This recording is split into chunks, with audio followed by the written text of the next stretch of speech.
The NBA is back. Jokic, still awesome. Devin Booker, awesome. And can the Lakers get to where they need to with LeBron just playing 29 minutes a game? We're going to talk about it all right now on the Locked On NBA podcast. You are Locked On NBA, your daily NBA podcast. Part of the Locked On Podcast Network, your team every day. Hey there, welcome back to the Locked On NBA podcast right here in the Locked On Podcast Network. It's your team every day, and we're here for you every day. Wednesdays, it's us, and we're ushering in the new NBA season. I'm John Karalis, John_Karalis on Twitter. I host the Locked On Celtics podcast. And I'm Jake Madison, host of the Locked On Pelicans podcast on Twitter at Nola Jake. We are back. The season's here. We made it, y'all. Yeah, it feels good. I feel honored. I feel giddy. The first two games of the 23-24 NBA season, and you and I in our little show here get to talk about it. Let's not call it too little here. Look, it's like midnight where I am, like 1 a.m. by you, and I'm like excited here. It might also be the coffee that I drank at like 8 p.m. Subscribe to the show wherever you get your shows. It's free. It's available. It's daily. It's Monday through Friday. Watch us on YouTube. Get into that comment section. Let us know what you think. In the second segment, we'll talk about Jokic and Denver in their game against the Lakers. In the third segment, LeBron only played 29 minutes. We're going to play a game of real or fake based on that. Let's start with a battle between the Phoenix Suns and the Golden State Warriors. Phoenix missing Bradley Beal. The Warriors missing Draymond Green. And both teams missing a whole lot of shots. Jake, missing everything, unless your name was Josh Okogie, in which case you were hitting everything, or Devin Booker, you were hitting everything. Let's start with the Phoenix side because they won.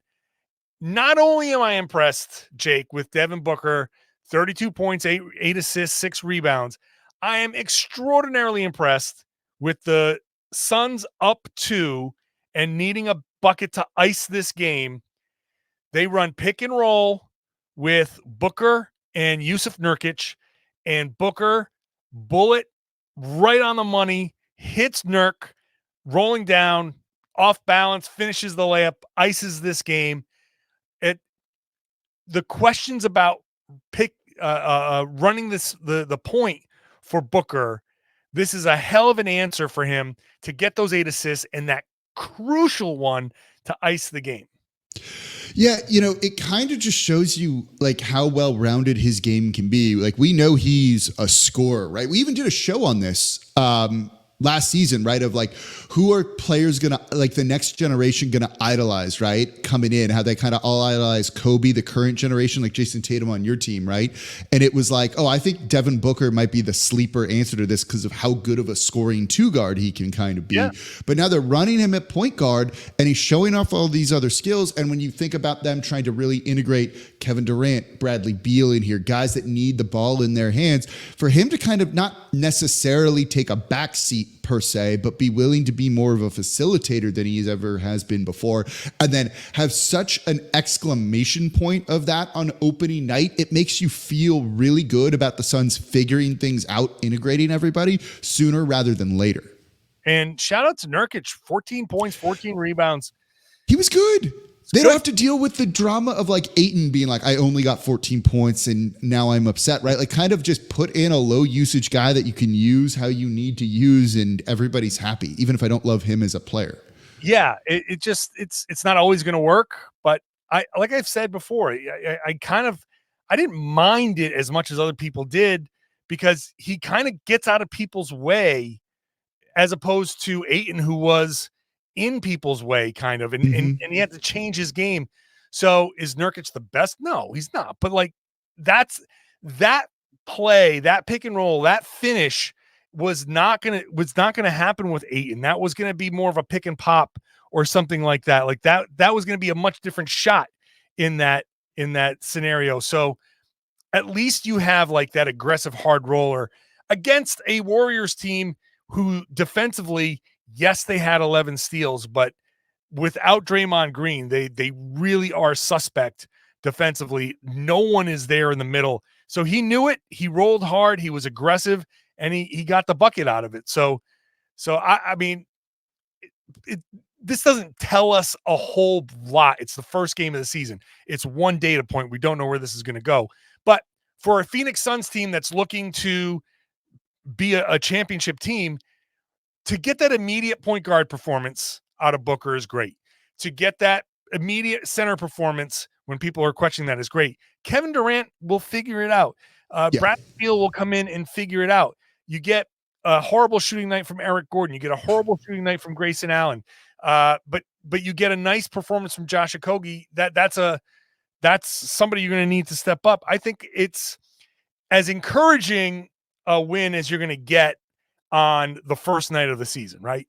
Yeah, I think so. You know, I have worries maybe about Eric Gordon and like the depth he actually truly gives them this season, but also when Bradley Beal's there, like is he washed at this point? Maybe, maybe not. But when Bradley Beal's playing, Gordon's not going to be playing almost 32 minutes, and he shouldn't be playing almost 32 minutes. And you kind of look at his off night and like the role he played, which was kind of significant. That's not normally going to be the case. So like my worry about him being like, well, yeah, if they're going to play Eric Gordon 30 plus minutes a night, like that doesn't seem great. And it's like, oh wait, that's not actually going to happen. Meanwhile, on the other side, Chris Paul makes his debut for the Golden State Warriors, starting because Draymond wasn't there. So they went Curry, CP3, Looney at center, Wiggins, and Klay Thompson. Wiggins, just first of all, was Ian Eagle was on this call. He said 10-year pro Andrew Wiggins, and I was like, 10 years already of Andrew Wiggins? Am I that old? It's been 10 years. Oh my God. Minus 22 on the night for Andrew Wiggins. Just nothing, an absolute zero for him. And the Warriors shot 23%. Chris Paul, 0 of 6. Chris had 2 shots, open shots, wide open 3-point attempts when the Warriors were down 2, and he missed them both. Okay, that's going to happen. You're going to have bad shooting night. But when it happens to Chris Paul, you immediately get that. You talk about washed, Eric Gordon being washed. You would have hoped for more from Chris Paul in that scenario. You'd hope he would make those shots, but I thought he actually moved well on the court at the very least. Like I thought he looked like healthy and a little spry at times. He had 1 or 2 like blow-bys of other guys that you don't really see him do as much anymore. If his shots like fall, say he hits 2 of those 6 threes that he went 0 for 6 on, like I think we'd be viewing his game like pretty differently. Like I thought overall he looked like good, not amazing, and they used him in some creative ways, starting him down low and then kind of springing him to get him open and into a little bit of space on the 3-point line. Like I liked what we saw from him, but can he do this the whole season? And if he's already going to be having bad shooting games and as he gets tired more as the season goes on, that is going to be a concern. 14 points, 9 assists. The 9 assists is big, obviously. 6 rebounds. A couple of steals. I mean, I don't want to make it sound like Chris Paul had a bad game. He didn't have, but the clutch at home, you just the ball in his hands. That's his time to shine.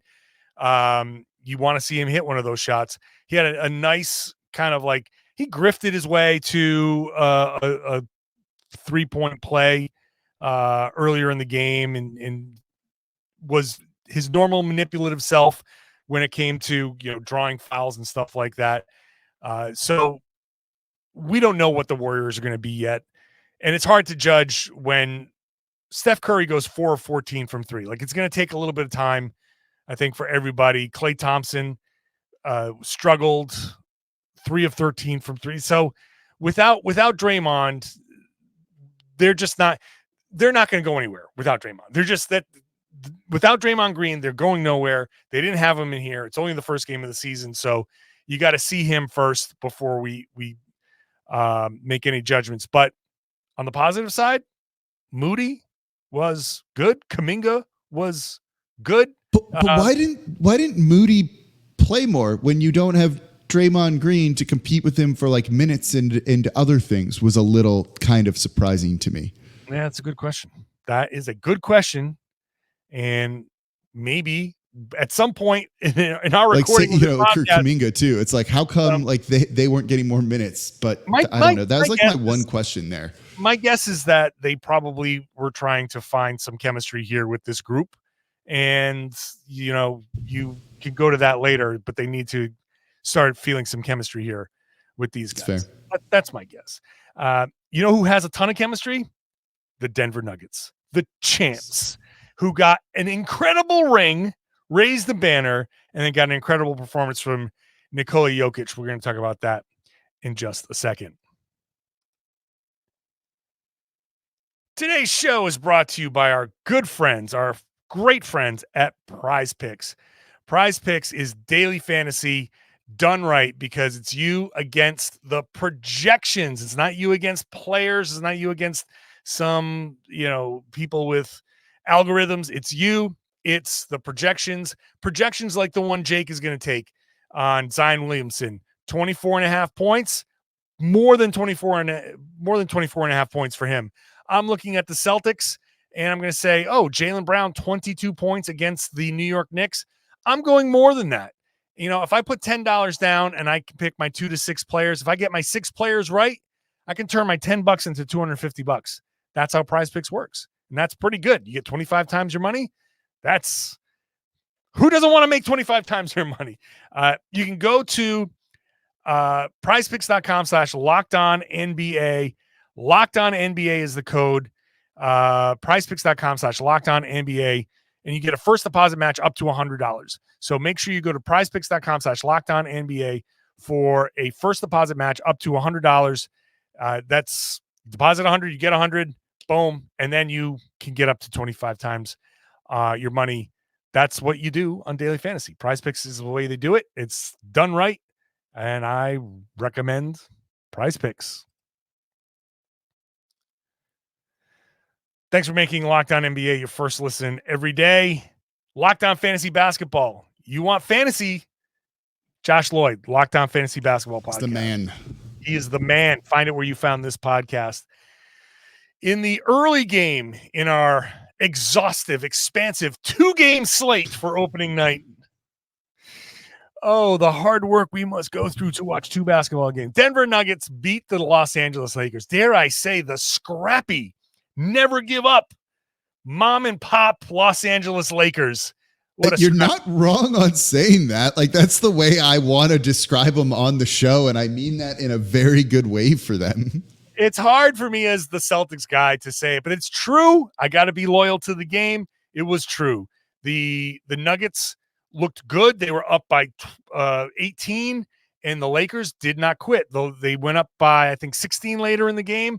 The Lakers did not quit. So they will, and that's kind of how they were last year. The Lakers are tough. Like, they are tough. They will not just kind of roll over. That's if you're looking for positives with them, like, that's it. The fact that they got back into this game a couple of times when they easily could have just quit, like I said, I came away kind of impressed by them. And you know how annoying that is? Probably for both of us on this show. No, it's true. In the first half, it was an absolute battle. Look, the big story of this game is Nikola Jokic, another triple-double, 29 points, 13 rebounds, 11 assists. Throw in a steal, a block, and an incredible shooting night, 12 of 22, 3 of 5 from 3. But that was, so much of that was done early in the game where he was having a battle, an absolute all-out battle with Anthony Davis. In our first half, it was Anthony Davis with 17 points, 6 of 11 shooting. Jokic had 19 points on 8 of 14 shooting. It was a back and forth, old school kind of back to the basket type of game. And then in the second half, Anthony Davis. Anybody see Anthony Davis out there? Nope. Anyway, Anthony, 0 of 6, 0 points, minus 11 in the second half, where Jokic, 10 points, 4 of 8 shooting, kind of did his thing, 9 assists in the second half, picked them apart. And they came out at the beginning of the half. It looked like they were figuring out how to play Jokic and cut off his passing lanes, but nope. The big story for the Lakers here is Anthony Davis no-show in the second half. They're not getting anywhere.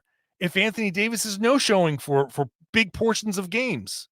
No, especially at least against top teams. Like they could have beaten some, they could have beaten the Houston Rockets, right? They could have beaten the San Antonio Spurs with a no-show from Anthony Davis in the second half. But if they want to win against some of the top teams and compete truly in the West, like that can't be the case, right? Like he needs to be that defensive anchor for him. They needed him to slow down Jokic, who was just like, I don't even have to try that hard with some of this stuff, I thought, in the second half. And if they're not getting those kind of performances from him, like they're going to be in trouble, right? The Lakers are a little bit of like a house of cards, right? LeBron goes down for an extended stretch. Do you trust Anthony Davis to carry that team? No. Right. And if Anthony Davis goes down for an extended stretch, like they're missing just such a key piece that they've built around that they just don't have any sort of replacement for. And this also goes true where if they're just not impacting games and they kind of fall apart. So they deserve a lot of credit for their resiliency and their fight, but that doesn't win you games. That'll help you beat teams that you should beat, certainly, and that's a good quality to have. But it did not help you beat the Denver Nuggets in this one. I thought the preseason narratives kind of showed in this game where Denver, first of all, Denver is the champs. Denver is the champion. They looked like a championship team. They looked like a team that knew exactly what they needed to do and how to play together. Whenever we spent a little bit of time there praising the plucky Lakers, how about praising the champs for holding off well-oiled machine and everything here? Every time the Lakers made a run, Malone would call a timeout. They'd run a nice play, a nice out of timeout play. They'd get a good shot, and Jamal Murray would bury somebody. Aaron Gordon would bury something. Obviously, Jokic would bury. Like they could see the other team making a run. Every team makes a run in the NBA. We all know that. And they come out and they stop each one before it became too problematic. It got to that, the Lakers got to single digits. The Lakers got it to 7. They got it to 6. Nope. Here comes a 7-0 run by the Nuggets. That's championship stuff, man. That's why when we hear all the predictions and people saying Denver can, did you just get hit in the head by I dropped my pen that I had in my hand. I just hit into my head trying to use it to scratch I heard my a back. knock. I looked and I felt like a bird had flown into your. I'm a pro. I just want to point that out there. The Nuggets looked every bit the champion. And when I say the narratives, like they did seem to get tired at the end of the first half. They seem to get tired for stretches. And that's something you have to watch for from the Nuggets. Meanwhile, on the Lakers side, their supporting cast, there were some questions, in stretches of the game. Are they going to be able to get enough from, Austin Reeves, big contract? Is he going to be what he was last year? Is Rui Hachimura going to be what he was last year? They got some real good performances from those guys. And in this game, nothing much from Austin Reeves. 14 points, but a -14. Rui, 6 points in 14 and a half minutes. Gabe Vincent, their big signing from Miami, nothing really in 22 minutes. They had some moments. Christian Wood had some moments. Cam Reddish had some defensive moments. But the Lakers narrative is, can that supporting cast be good enough to support the two stars? And the Nuggets narrative is championship hangover, but I saw a championship team and I saw a Lakers team that is still trying to figure itself out. I was worried about the Nuggets bench coming in, losing, one or two guys that seemed pretty important to them. And then, you see a game like this where Michael Porter Jr. doesn't play particularly well offensively, but man, everyone just rises to the occasion for that team. As you were kind of saying, just stop those Lakers runs when they got going. And I thought Michael Porter Jr. was actually really good defensively in this, which is not something that you normally say about him. So seeing kind of all those little hustle plays that guys were making and just going all out. I don't know if they realize, as Michael Malone has said, right? Everyone's going to give them their best shot. You got to be on 100% of the time. It's impressive that they managed to kind of do what they did in this game, I thought. 2 steals for Michael Porter Jr. And I told you he was kind of good. Two assists for Michael Porter Jr. Say what? All right, we're having championship rings hit differently, I guess. Now, can we? We're up against the break here, but like, can I just say those championship rings? They're good. They're good. Ooh, they're good. There's a sliding drawer with the banner in there, and you got like it turns and clicks and changes colors. Like, wow, like, oh, that's like a transformer, and like, oh man. Anyway, it's cool. It's super cool. It's super cool. All right, let's play our game of real or fake. LeBron James, if we're talking about interesting stats, 29 minutes. And Darvin Ham was like, get used to it. We'll play our game of real or fake in just a second.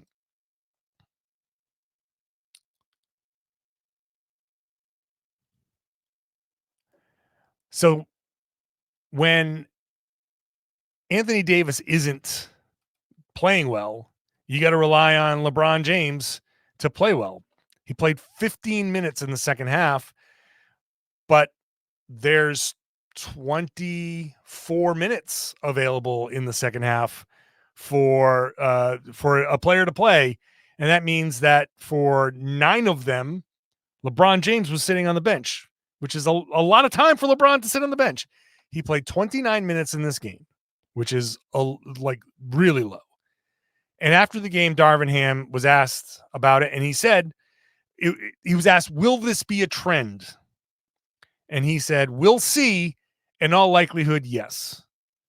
So that leads us to our real or fake statement. Jake, real or fake? The Lakers can get to where they need to go this season, earn their playoff seed, whatever playoff seed they need to earn to make a deep run. They can do all that with LeBron James playing 29 minutes a night. I'm actually going to say it's real. I'm actually going to say this one is real based on kind of what we saw in this game. You know, we were giving them a lot of credit before for the pluckiness, the fight in this. And that means they might be one of those teams that you just never count out of games. Will they beat the Phoenix Suns? Will they beat the Denver Nuggets? Not necessarily, but that means they're still going to be competitive against every other team in the West if they played at the level they did, particularly if you get a little bit more from Anthony Davis in the second half. So I think they can get to where they want to go in terms of playoff seeding if they're playing him at 29 games, especially if that does mean that LeBron James plays the majority of the season and he doesn't get one of those 2-3 week periods where he isn't playing at all because he's injured. That's still going to help you win some games that you wouldn't win otherwise without him. The question then becomes, can they go on a deep playoff run doing that? Depends on who they play in the first and second round, right? Like that's where the asterisk comes in on real or fake, which it's been doing more and we need to get better about. And so I think like, yeah, you know, if you get the right matchup in the first round, you can win that. You can get it if you get the right matchup in the second round, but this is probably not going to be a team that makes the finals if you have to only play LeBron James 29 minutes, because I don't see him getting past the conference finals. But at that point, you have to imagine they would have bumped his minutes up, you would hope. Sure. When it gets to the playoffs, he's going to be playing kind of extended to like in the 30s. Yeah. But I'm going to say it's fake. I'm going to say it's fake because I don't trust Anthony Davis. First of all, I don't trust LeBron's going to miss time. He's going to miss games. I don't even know if he's going to get to the 60 game threshold to make all of these all NBA teams or whatever. So I think he's going to miss out on that. So not only is he not playing more than 29 minutes a night, generally speaking, he's not going to be playing in at least, I think, 25 of these games, which means Anthony Davis is going to have to play in 25 of these games. And look, he's certainly capable when he's the only guy. I think Anthony Davis has a thing where if he's the only guy, then he can kind of step up and maybe carry the team for a while. He's had stretches. We saw it last season. He had stretches where he could do that. But there's also the injury risk for Anthony Davis when you push him too hard. Yeah. And if you're going to play LeBron 29 minutes a night, you need Anthony Davis to be first team all NBA Anthony Davis. That's just it. And this was only one game. and it's against Denver, and Jokic has this way against any great player. I mean, there's just like Jokic is like one, truly one of one here, and there's just like no way to prepare. And this is kind of, what he does, I think, too. So, and if I'm going to be fair to Anthony Davis, he had 3 fouls in the first half. And I think when you get into some of that foul trouble, maybe that saps some of your aggressiveness in the second half. Now, we had no fouls in the second half. So at some point, that can go away. Like you get through the third quarter, you're like, I still only have 3. So I can really be aggressive.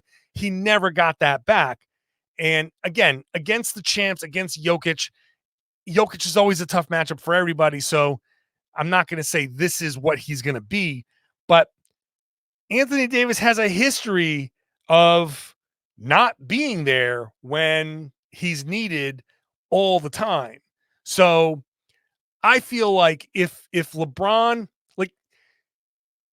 is clearly now taking the first steps of, I'm going to be the number 2 guy. Like at some point here, everybody's got to understand I hear the broadcast talking about like, and it's Reggie Miller. So he's like, oh, year 1, whatever year this is, 20, whatever for LeBron, no different. I'm like, what are you talking about? No different. It's very different. He's only playing 29 minutes. He's more limited. He's hurt more often. It's not exactly the same. It's certainly super impressive that he looks as good as he does because LeBron looked awesome, but also he can't do it forever.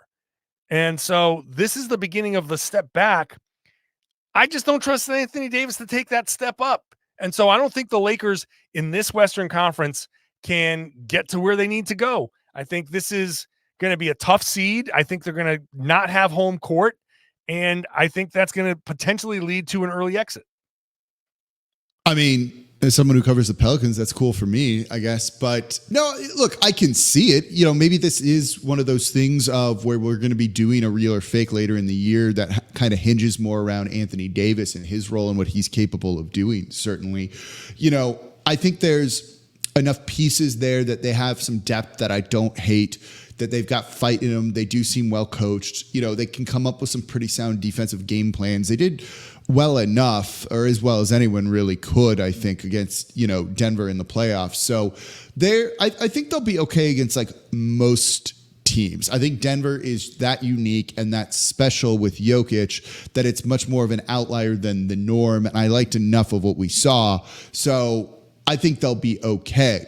I think it's real they can. Like, is it likely is a different story, but I definitely think it is very, very doable for them. I think part of it is I also kind of don't expect the same level of performance from like Rui Hachimura. I don't expect. It comes down to like those guys, right? Are you going to get Austin Reeves? Like, what are you going to get out of Austin Reeves? What are you going to get out of D'Angelo Russell, right? Like, does Christian Wood start to get a much larger role, or does he get unhappy and derail the team as he's done before? Like, there's those kind of questions. It comes down to, sometimes I think we overthink things, and this actually came from David Locke one time when I did like a preview show with him when I wanted to get into like all the minutia on the role players that are going to play like 12 minutes a game. And he was like, look, man, if your stars are there and they carry you, like you're going to be fine. And that's like 90% of what we need to kind of focus and talk about here. And the Lakers, it's like, actually, no, I'm more worried about everybody else because I don't trust their stars are always going to be there to carry them. Yeah. Well, we'll see how it goes. I mean, obviously, I'm not making judgments off of one game. I'm sorry. We are podcasters. We're supposed to do that. I'm absolutely making Nuggets are repeating. Yep. They're going to play the Phoenix Suns in the finals because that's a thing that can totally happen too, based off of tonight alone. Lakers playing team. Yep. LeBron washed. Yeah. Mm-hmm. Yeah. Hot Chris Paul won't make score. a single 3 all season long. Yes, God. Yes. All right. I think that's a good place to end this podcast. So with that, I will say thank you for listening and watching. We're here on a daily basis, Monday through Friday, rotating hosts. And on Wednesdays, it's us two smiling gentlemen. I'm John Karalis, host of the Locked On Celtics podcast. You find me on Twitter at John_Karalis. I'm Jake Madison, host of the Locked On Pelicans podcast on Twitter at NolaJake. Would love it if you joined us on the YouTube page, hop in that comment section. And if you really love the podcast, share it, spread the word, tell everybody they should be listening to and watching the Locked On NBA podcast right here in the Locked On Podcast Network. It's your team every day.